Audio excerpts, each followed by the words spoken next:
ভয়ঙ্কর লাগে রাতে, এদিকে আবার কেউ আর কি চলাচল করে না। এই আমরা চলে আসলাম গাছের কাছে, দেখি গাছের কি অবস্থা এখন। আসসালামু আলাইকুম। আমরা জমিন বাড়িতে আসছিলাম, তো দেখলাম যে অনেকদিন পর এদিকে আসা হলো। এই কারণে এখানে একটা গাছ আছে, দেখতে পাইতেছেন, অনেক পুরানো গাছ। তো দেখি কাছে যাই, দেখি অনেক পুরাতন গাছ। আগের মানুষ বলতো যে এখানে ভূত থাকে, পেতনি থাকে। দেখি আসি গাছটার কি অবস্থা।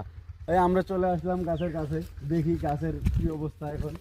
এখানে নাকি শুনতেছিলাম যে এখানে নাকি হিন্দুরা ছিল আর কি, এরা পূজা করতো। এখানে দেখতে পাইতেছেন ওই ইট এখনো আছে, এখানে ঘর তৈরি করছিল গাছের সঙ্গে সঙ্গে, আবার ঘরও ছিল এখানে। দেখাও একটু ভালো করে, কাছ থেকে দেখাও, গাছটার পুরো ভিউ দেখাও। ওই এখানে দেখতে পাইতেছেন ইট, এখনো ইটগুলো পর্যন্ত পড়ে আছে, অনেক গর্ত, এগুলো সাপ টাপ হয়তো বা থাকতে পারে। দেখতে পাইতেছেন এখানে গর্তগুলো দেখতে পাইতেছেন। এই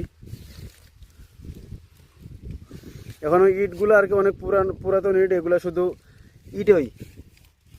এখানে মানে শিয়াল অথবা সাপ টাপ এগুলো বড় বিষাক্ত কিছু থাকতে পারে, আমরা ধরে দেখতেছি না। দেখতে পাইতেছেন ফুল গাছের ভিডিওটা দেখেন, কত বড় গাছটা।